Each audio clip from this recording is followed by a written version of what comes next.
이 어렵고 힘든 시기에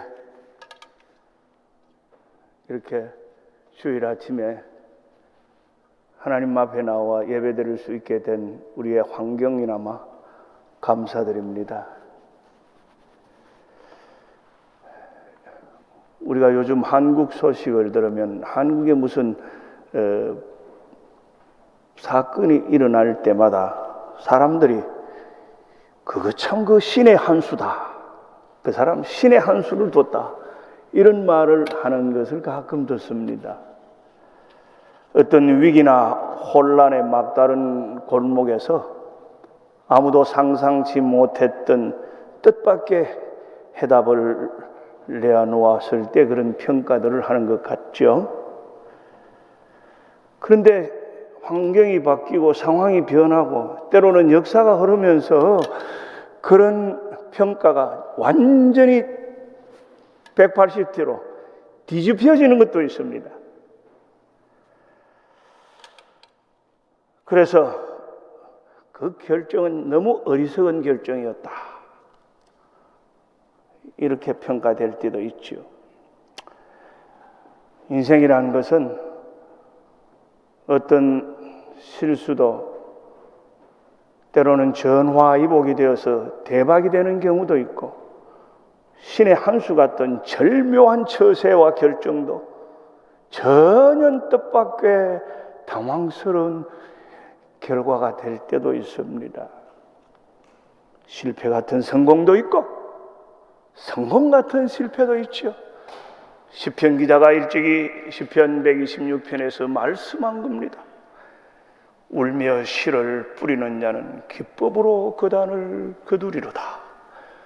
눈물을 흘리며 씨를 뿌리러 나가는 자는 정녕 기쁨으로 그 단을 가지고 돌아오리로다. 기독교 신앙은 이러한 인생 역전을 고백하는 인생의 가치관의 모험입니다.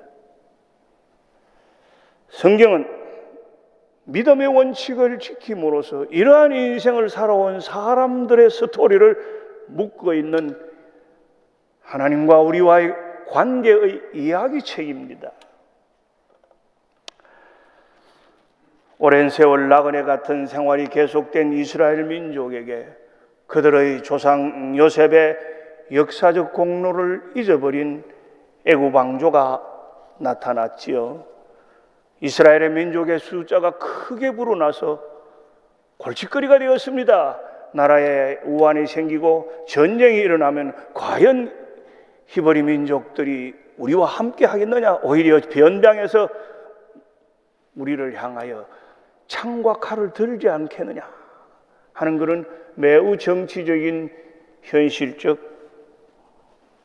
어려움에 처하게 되었습니다. 고민 끝에 의학적 음모가 꾸며졌지요. 남자아이가 태어나는 즉시 죽었다고 하라,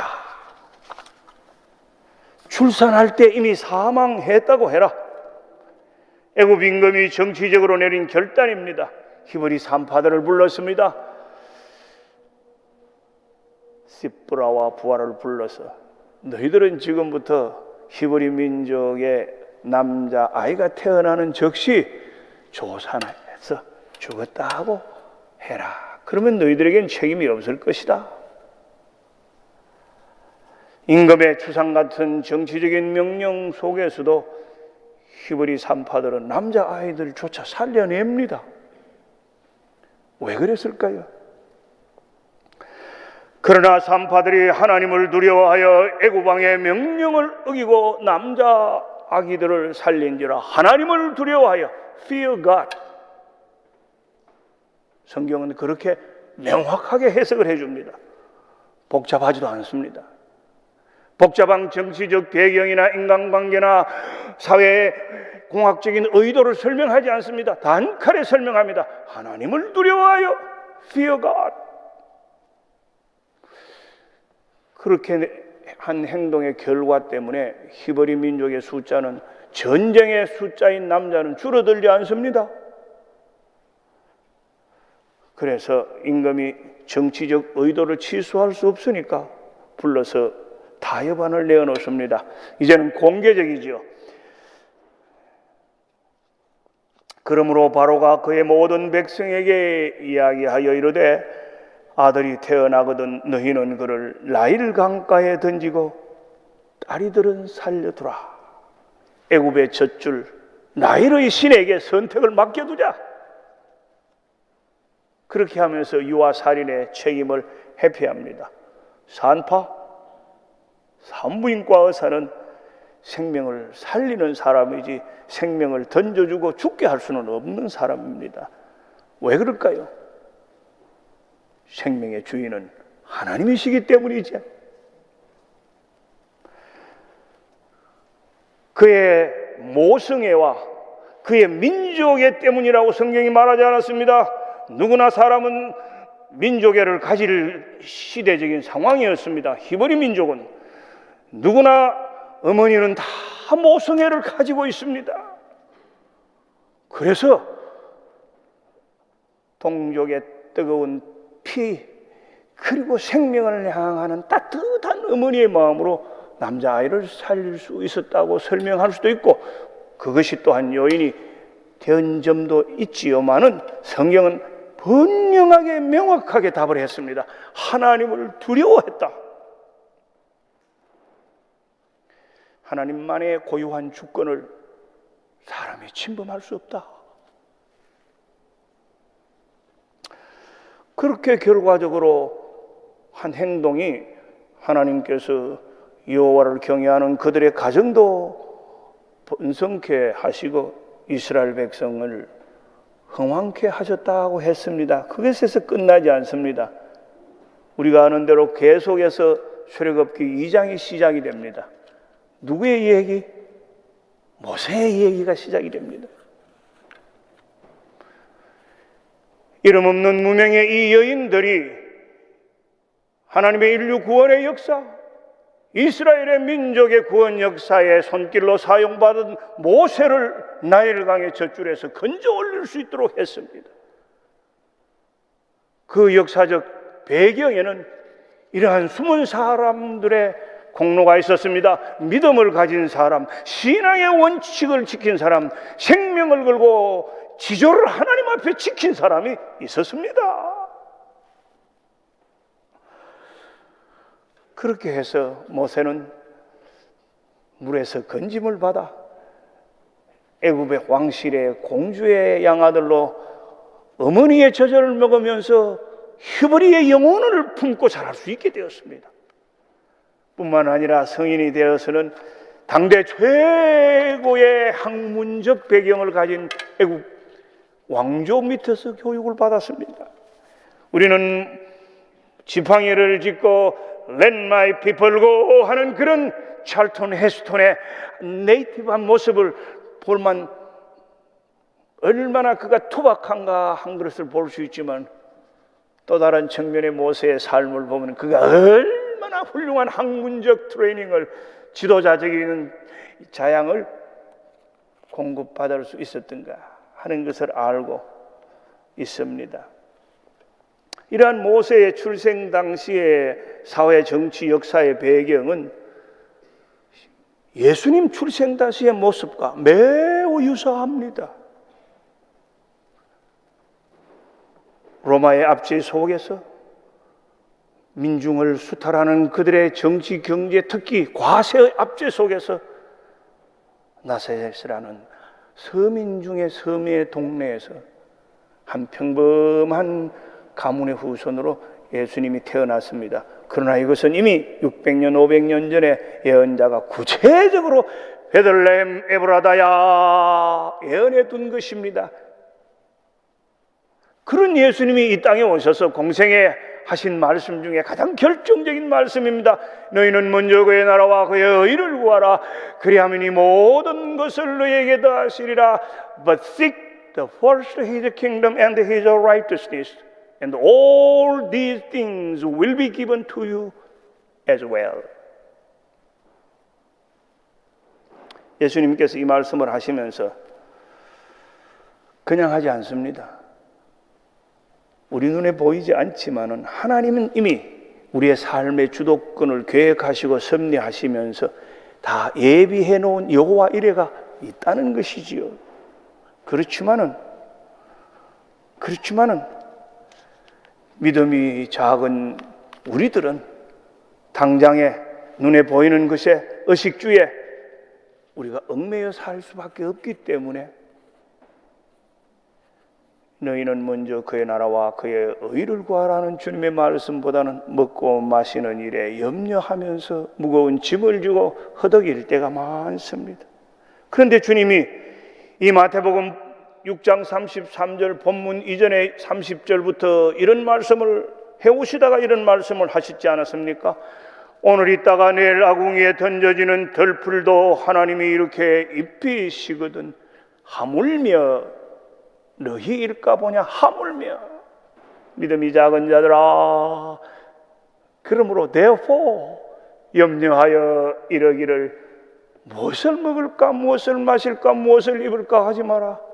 이는 다 이방인들이 구하는 것이라, 믿음이 없는 사람이 구하는 것이라, 하나님과의 관계가 불분명한 사람이 구하는 것이라. 하나님을 두려워하고 하나님을 경외하는 사람은 그렇게 하지 않는다. 하나님은 모든 것이 너희에게 있어야 할 줄을 다 알고 계신다. 무소부재하신 전능하신 하나님이 모를 리가 없다. 아신다. 그런즉 thus therefore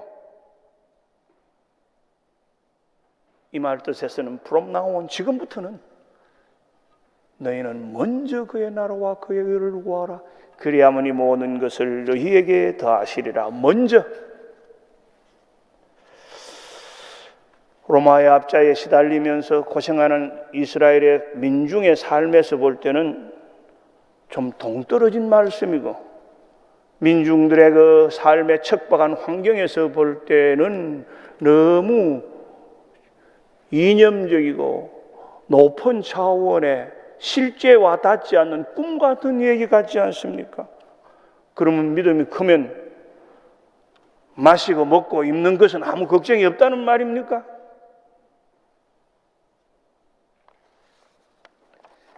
히브리 산파들은 유혹과 위기 앞에서 하나님을 두려워하여 새 생명을 죽일 수 없었습니다. 먼저 하나님의 나라와 의를 구하라.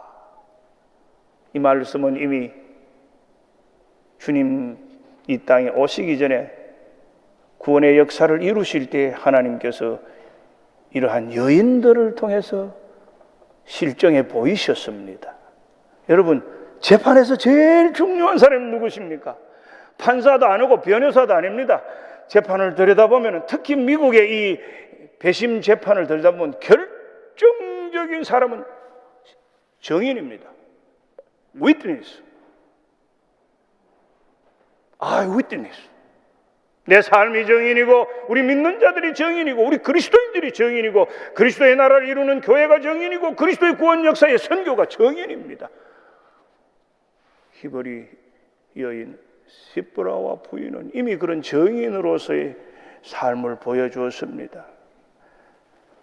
모성애와 민족애를 뛰어넘는 신앙적인 결단이지요. 신앙은 인생의 원칙입니다.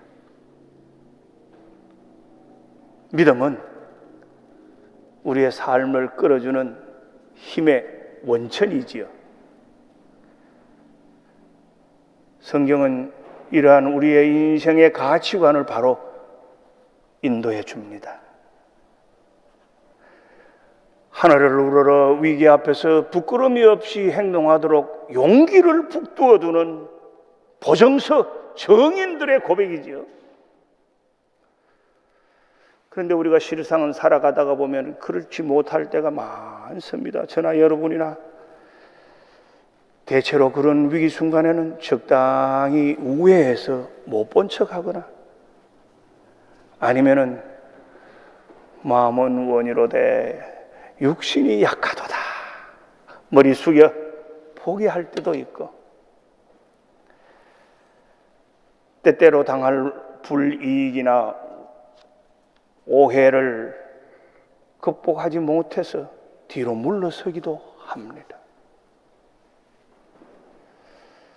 그런데 하나님은 주님을 통해서 말씀하시기를 이 모든 것을 너희에게 더하시리라고 보장은 하면서도 먼저 고백을 요구합니다. 목구멍이 포도청인 우리에게 인간관계가 절대적으로 중요한 유교적인 문화 속에서 살아온 습관이 있는 우리들에게 이중적인 태도에 익숙한 오늘날의 이런 거짓이 난무하고 모함과 전략과 술수가 세상을 휩쓰는 이런 21세기의 과학 문명에, 그리고 때로는 그런 환경과 도전에 부닥치면은 스스로 위안하면서 합리화합니다. 이것이 바로 하나님이 준 기회구나.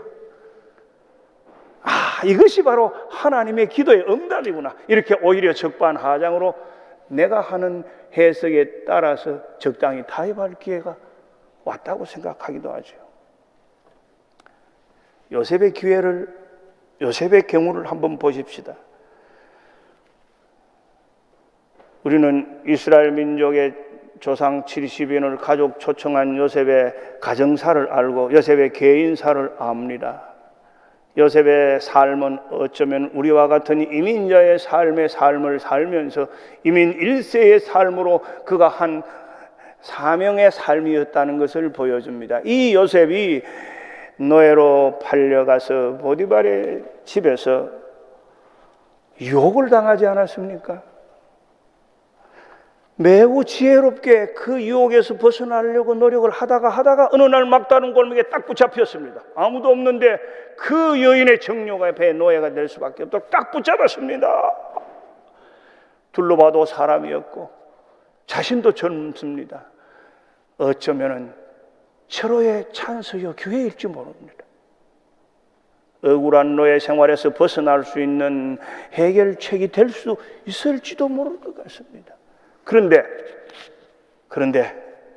그러한 환경에서 우리말로 하자면은 누이 좋고 매부 좋을 것 같은 그런 그보다 더 좋은 수 없는 유혹과 찬스 앞에서 돌아가 고향에 계시는 부모님을 보고 외로웠던 이 노예 생활을 청산하고 부잣집 막내로 다시 살고 싶었던 꿈이 불타면서 묵묵히 남의 나라 남의 집에서 성실히 일하던 그 젊은 요셉에게는 얼마나 그동안의 수고가 헛되지 않는 찬스라고 생각하겠습니까?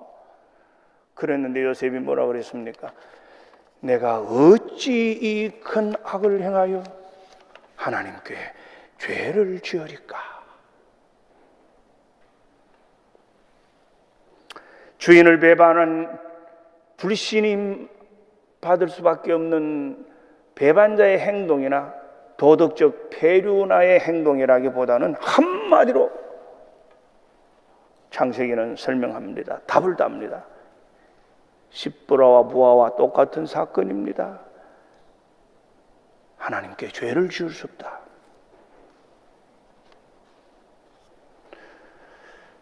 그동안의 수고와 억울했던 삶에서 해방될 수 있을 것 같은 절호의 찬스였는데도 그는 여러 가지 앞뒤를 가리지 않고 명확하게 했습니다. 여러분, 복잡한 사람들은 위기에서 절대 결단을 못 내립니다. 너무 복잡한 사람들은 중요한 직책에서 역사적 공헌을 잘 못합니다. 너무 복잡하게 생각하면 절대 결심을 할 수가 없습니다. 너무 복잡하게 생각하다가 보면은 결국 자신의 올무에 빠지게 쉽습니다. 요셉이 분명히 했습니다. 하나님 앞에 내가 어찌 이 악을 행하겠습니까? 내가 억울해도 당신의 유혹이 고마워도 우리의 사랑은 비밀로 새로운 내 인생을 개척할 것 같아도 부인은 이렇게 나를 유혹하고 그 남편은 국사에 바빠서 모든 것을 나에게 위임했는데 이제야 그 보상의 때가 온 것이 아닐까 하고 자기 스스로 생각하던 착각 속에서도 요셉은 정신을 바짝 차렸습니다. 하나님 앞에 악을 행하는 것이라. 때로는 선과 악의 구분이 불분명할 때가 많은 것이 오늘날의 시대의 정황이지고 윤리적인 혼탁이지만은 도덕적인 갈등이지만은 여러분, 왜 우리가 성경을 배웁니까? 왜 우리가 성경 말씀을 그렇게 묵상하고 기도하고 성경 말씀에 비추어 기도합니까? 이 큰 악을 행할 수 없습니다. 하나님 앞에 모든 희망이 숲으로 돌아갔습니다. 결국은 애정을 받아 감옥살이에 더했습니다. 더 심한 낭떠러지에 떨어지지 않았습니까? 앞뒤를 가리지 않고 내린 결정이었는데 이런 어리석고 이런 바보 같고 이런 도덕적으로 그리고 앞날이 보장되지 못한 그런 모함에 할 말 없는 환경이 되어버렸습니다. CCTV가 있는 것도 아니고 셀룰라 폰이 있는 것도 아니고 누가 이것을 증명해 변호해 줍니까? 단지 하나님밖에 없지요. 그것은 그가 아무리 어리고 철이 없어도 하루아침에 배운 신앙이 아니고 집에서 어릴 때부터 야곱 밑에서 평생에 살아온 신앙의 습관 속에서 나온 그의 인생관 가치관입니다. 유치원에서부터 배운 그의 신앙의 문화의 열매라고 볼 수 있겠죠. 그래서 그는 세월을 더 사귀는 감옥 생활을 하게 되었는데 하나님은 그를 감옥에서 끄집어 올려서 꿈이 꿈같이 이루어지도록 그의 꿈을 열매로 보게 하시고 그 꿈의 결실로 이스라엘 역사에 새로운 장을 여는 이민 1세가 되었습니다. 아버지까지 초청하게 되었습니다. 혹독한 대가를 치루었고 망망한 세월을 보냈습니다마는 하나님은 그를 감옥 훈련소로 보내셔서 해안을 갖추고 인격을 갖추고 판단을 성숙하게 하는 지도자로 준비시켰습니다. 저는 지나온 제 삶과 목회 일생을 되돌아보면서 이러한 본문의 말씀에 비추어서 과감하게 저 자신의 고백을 조금 하겠습니다. 설교 말씀 부탁을 받고 몇 주 전부터 생각하고 기도하다가 오늘 이런 결단을 내려서 이러한 시간을 은퇴 후 처음 말씀을 통해서 가지는 것입니다.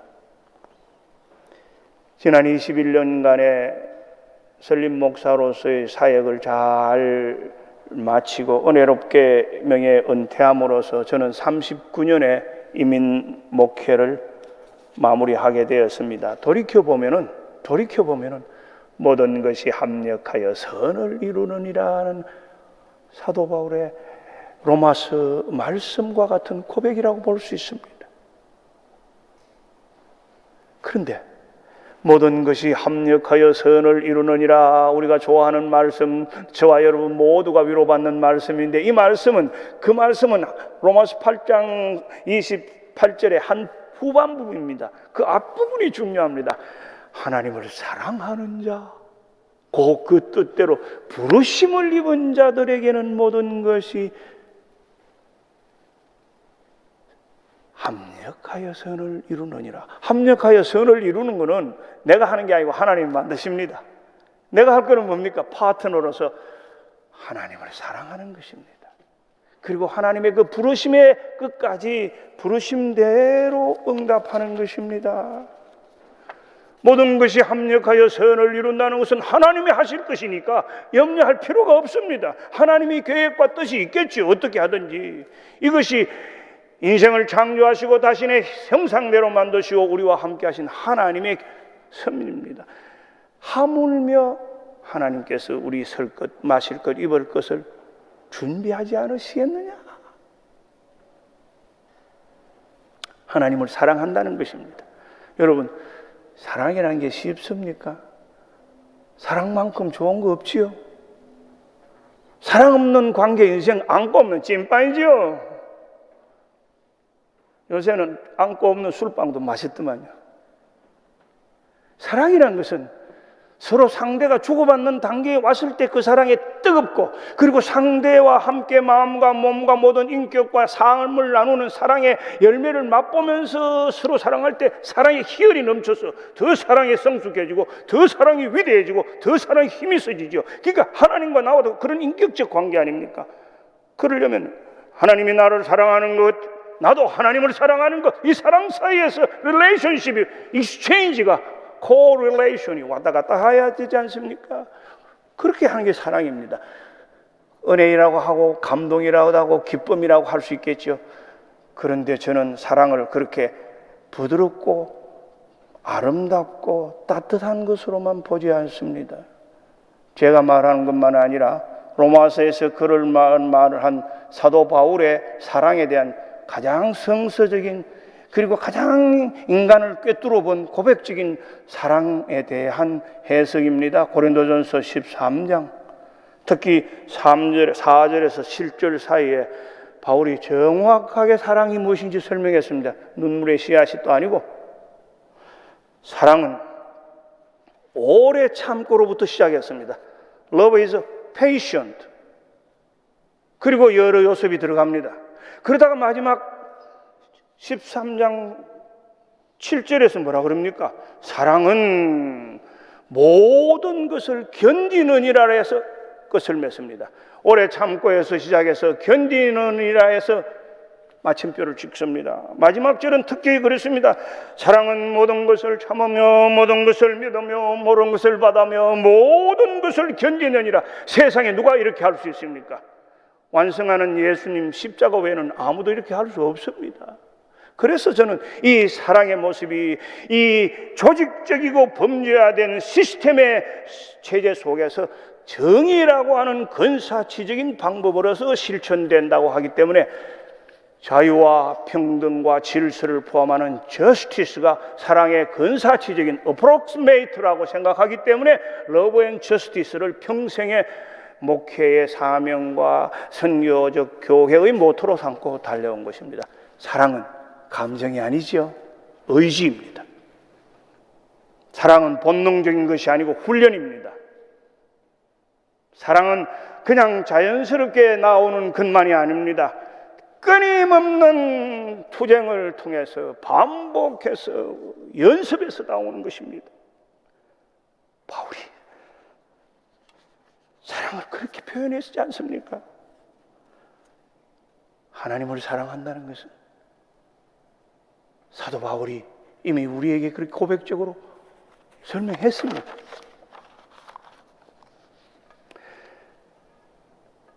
그 하나님을 사랑하기 때문에 하나님이 두려웠어도 표적이 빗나가면 안 되고 선을 넘어서도 안 되는 것입니다. 참기 어려운 초창기 어렸을 때 목회에서 미국에서 저는 자동차를 제 위로의 장소로 삼은 적이 많습니다. 한국이야 산기도도 가고 뭐 교회 와서 큰 소리로 밤에 통성기도도 하고 있지만은 미국은 상황이 그렇지 못하니까 가슴이 답답하고 터져나갈 것 같으면 자동차를 타고 다니면서 복음성을 부르고 또는 하나님을 향하여 포효를 하고, 그렇지 않으면 내가 하고 싶은 그 사람을 향하여 하고 싶은 얘기를 다 해버립니다.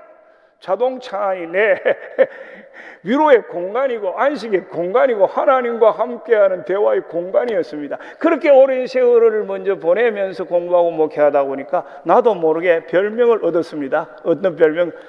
그랜파 드라이브. 운전을 천천히 한다. 기도하며 노래하며 찬송 부르며 포효하고 위로하고 눈물 흘리고 하는 동안에 천천히 자연과 함께 운전하던 습관입니다. 그래서 저도 성격이 좀 급한데 끝까지 참으면서 목사의 인격을 유지하면서 목회를 마칠 수 있도록 해주는 것이 하나님의 은혜입니다.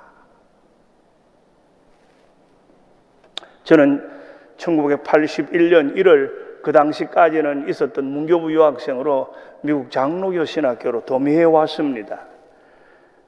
제가 자랐던 복음적인 한국 장로교단과 제가 꿈꾸고 노력했던 자유로운 신학의 현장 사이에 갈등을 경험했습니다. 1970년대 대한민국의 그 정치적 사회적 혼돈이 어땠습니까? 그 시대에 대학을 다니고 우리가 공부를 했던 젊은이들이 어떤 역사적 소용돌이를 겪으면서 고민을 거듭하며 살았습니까? 그 속에서 저 나름대로 몇 대에 걸쳐 기독교인으로 자라고 부모님의 서약으로 목사가 되기 위해 기독교 교통 중고등학교를 졸업하고 대학을 갈 때 편협한 신학교를 먼저 가고 싶지 않아 유니버시티에서 신학을 하기 위하여 종합대학으로 가면서 신학을 해야 된 제 마음속에는 이 갈등을 어떻게 내 스스로와 한국교회 속에 조화를 이룰 수 있게 할까 하는 것이 제 고민이었습니다. 소위 말하자면 개인 구원과 사회 구원의 모순, 이 갈등화, 양극화에 대한 건강하고 온전하고 균형 잡힌 목회나 신학이나 그런 기독교가 없을까? 여러분 오늘날 미국 사회를 돌아보십시오. 지난 세월 동안에 이 미국 기독교가 얼마나 갈수록 경제처럼 양극화되었습니까? 지금 더 심각하지 않습니까? 그럼 뭐가 잘못됐냐? 어디에서 문제냐? 저 그거 좀 풀고 싶어서 공부하고 싶어 왔는데 박사과정을 하면서 거기에 대한 공부와 이론을 많이 세우고 해답을 좀 얻어서 이제 돌아가서 그런 이론을 좀 가르치고 싶어 하던 차에 제가 목회를 해나가는 상황에 논문을 쓰고 있었는데 1992년 지금으로부터 약 32여 년 전 그 유명한 우리 이민사회 핵폭탄과 같은 LA 4.19 폭동이 터졌습니다. 그때 저는 매우 충격을 받았습니다.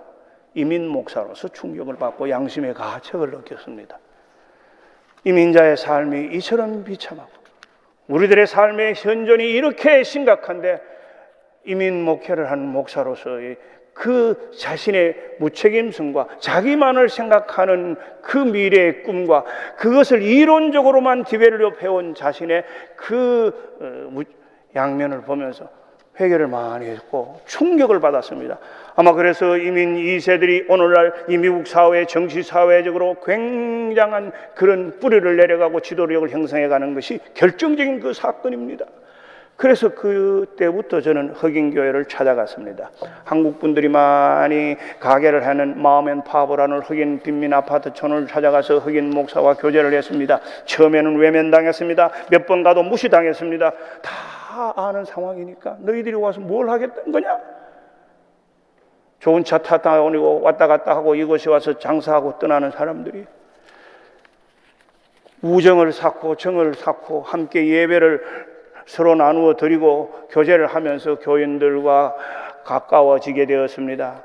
점점점 교제하는 백인 목사님들과 그 폭을 넓혀갔습니다. 우리 교회를 자주 이용하는 히스패닉 목사님 회중들과 함께하게 되었습니다. 그러다가 그것이 인종화합 합창제가 돼서 이 미주에서 가장 초창기적으로 행사를 하면서 여러 곳에다가 함께 보급도 하고 도전을 주었습니다. 그렇게 오랜 세월 동안에 6교회가 6교파가 그런 행사를 하는 가운데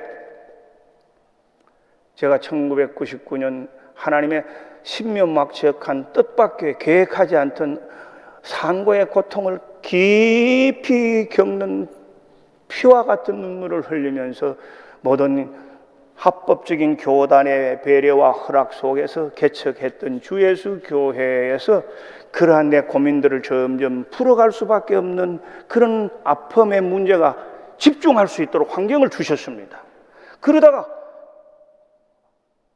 모든 것이 점점 안정되어 가면서 개척 후 5년 후 체육관을 짓고 교회가 크게 하나님의 은혜로 성장해 갈 때에 리치몬드에 약 80여 교회가 연합해서 1200여 명의 리치몬드 홈레스를 돕는 카리타스라고 하는 조직을 구성한 데서 우리 교회에 부탁을 해왔습니다. 일주일을 한 50여 명의 홈레스 가정을 초청하는 이 프로그램 속에 한인교회로 여러분이 처음 들어오니까 와서 그들의 숙식을 도와주는 프로그램을 했으면 좋겠다. 그렇게 해서 매년 여름에 50여 명의 홈레스를 일주일간 보살피는 일들을 하게 되고, 그것에 눈을 뜨게 돼서 매주 토요일 새벽 기도를 마치고는 따뜻한 음식을 준비해서 이 홈레스들이 많은 도심에 가서 선교회별로 그들에게 아침 식사를 제공하고, 그러다가 점점 우리가 할 일이 무엇인가 하는 것을 카운티에 찾아가서 가난한 독거 노인들이나 불쌍한 사람들의 집을 수리해 주는 일을 우리 온 교인들이 가서 그 전문 건축자들과 함께한 선교단체에서 일하게 되고, 그리고 여름 방학이면 미국에서 가장 가난하다는 힐러리가 많은 웨스트 버지니아의 산골촌에 가서 백인 교회 단체들과 선교협의회에서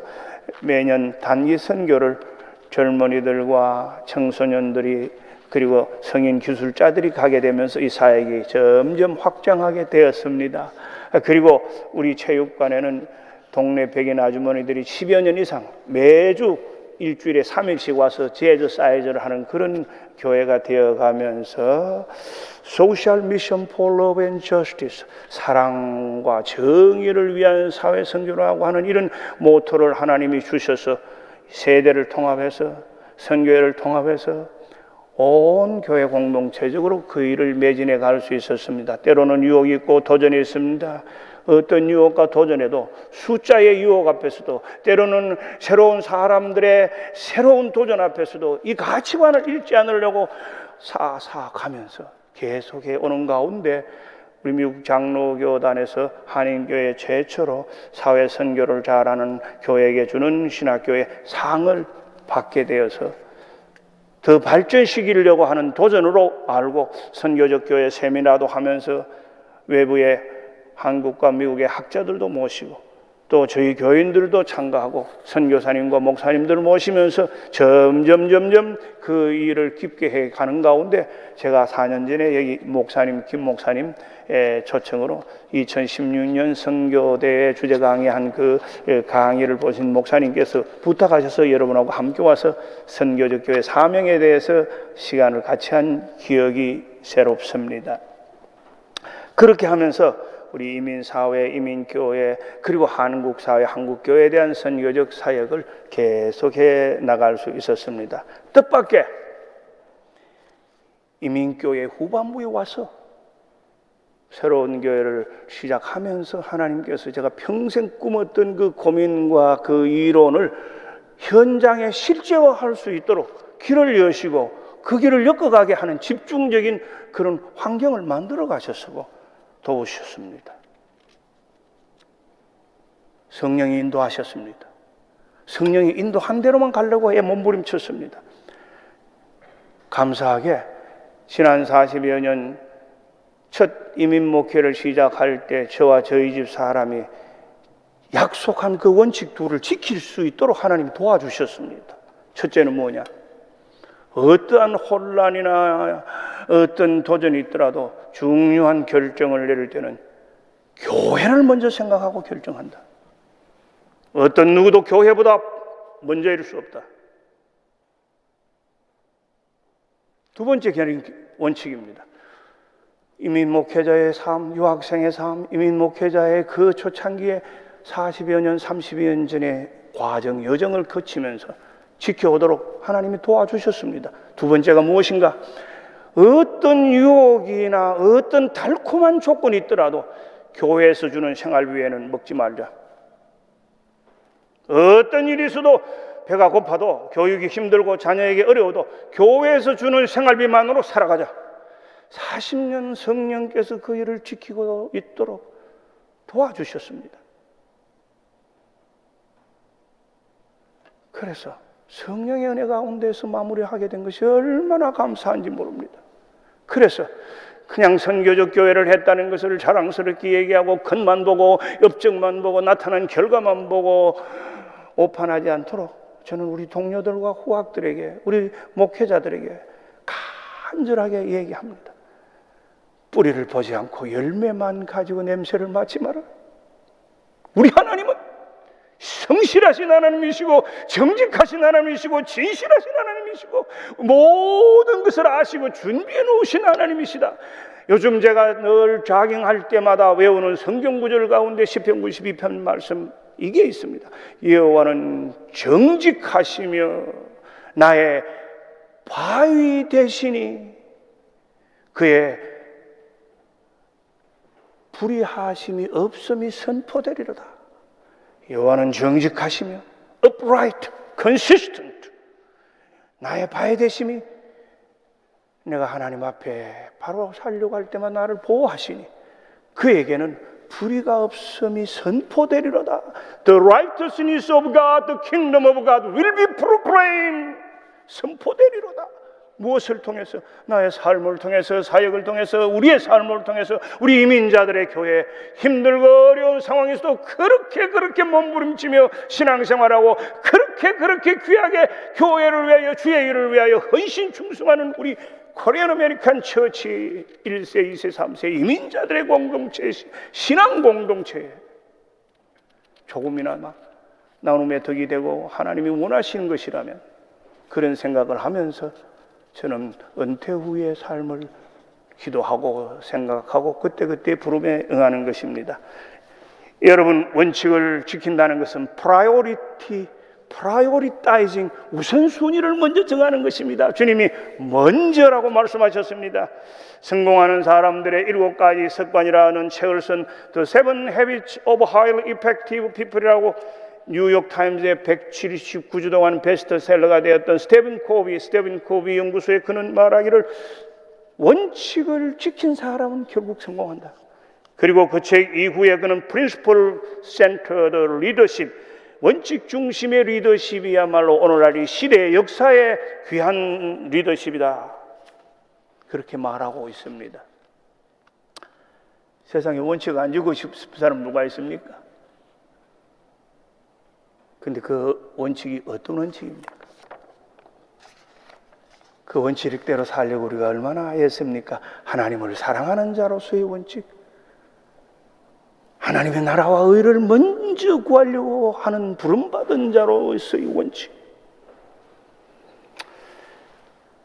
예수님은 인생의 해탈자가 아니십니다. 예수님은 우리와 함께 인생의 짐을 지고 헤아려 주시는 분입니다. 그래서 먼저 그의 나라와 그의 의를 구하라. 그리하면 이 모든 것이 너희에게 더하시리라. 삶의 위기나 도전 앞에서 임기응변할 수도 있고 우리도 모르게 평소에 소신이나 훈련된 신앙관으로 단호한 결단을 내릴 수도 있습니다. 신앙 양심일 때는 기도하며 더 신중해야 되겠지요. 마지막으로 바울의 말씀을 인용함으로 맺겠습니다. 사도 바울은 이렇게 말했습니다. 빌립보 4장 11절에서 13절, 옥중에서 빌립보 교회 가장 그가 먼저 유럽의 관문으로 유럽의 징금다리로 개척했던 그 빌립보 교인들에게 말했습니다. 내가 궁핍함으로 말하는 것이 아니니라. 어떠한 형편에든지 나는 자족하기를 배웠노니 나는 비천에 처할 줄도 알고 풍부에 처할 줄도 알아. 모든 일 곧 배부름과 배고픔과 풍부와 궁핍에도 처할 줄 아는 일체의 비결을 배웠노라. 내게 능력 주시는 자 안에서 내가 모든 일을 할 수 있느니라. 내게 능력 주시는 자 안에서 내가 모든 것을 할 수 있다는 이 구절은 우리에게 용기를 주고 위로를 주는데 그 앞부분에 바울이 먼저 고백합니다. I have learned the secret because I have experienced. 그는 비결을 배웠기 때문에 그랬습니다. 어떤 비결? 자족의 비결. 어떤 자족? 하나님이 주시는 대로, 하나님 원하시는 대로, 하나님 바라시는 대로 그 비결을 깨달았습니다. 그래서 그는 마지막으로 고린도전서 4장 전반부에서 이렇게 고린도 교인들에게 고백하면서 그의 일생의 삶을 정리합니다. 너희에게나 다른 사람에게나 판단받는 것이 내게는 매우 작은 일이라. 나도 나를 판단하지 아니하노니 내가 자체가 아무것도 깨닫지 못하나 이로 말미암아 의롭다 함을 얻지 못하니라. 다만 나를 판단하실 이는 주시니라. Ultimate Church, 궁극적 판단자 그 하나님, 우리에게 어떤 원칙이 있습니까? 기도하겠습니다. 하나님 아버지, 삶의 혼돈과 갈등과 도전 속에서 우리는 때때로 넘어지고 쓰러지고 방황하며 때로는 부끄러운 우리 모습에 몸둘 바를 모르겠습니다. 그러나 살아계신 하나님, 진리의 하나님, 정직하신 하나님, 우리를 일으키시고 우리를 보호하시고 우리를 위하여 모든 것을 예비하시는 하나님, 그 하나님을 우리가 먼저 사랑함으로 하나님의 사심의 그 실천을 증거하는 사랑하는 교인들이 되고 교회가 되고 역사가 되게 도와주시옵소서. 예수님 이름 의지하여 감사하고 기도드리옵나이다. 아멘.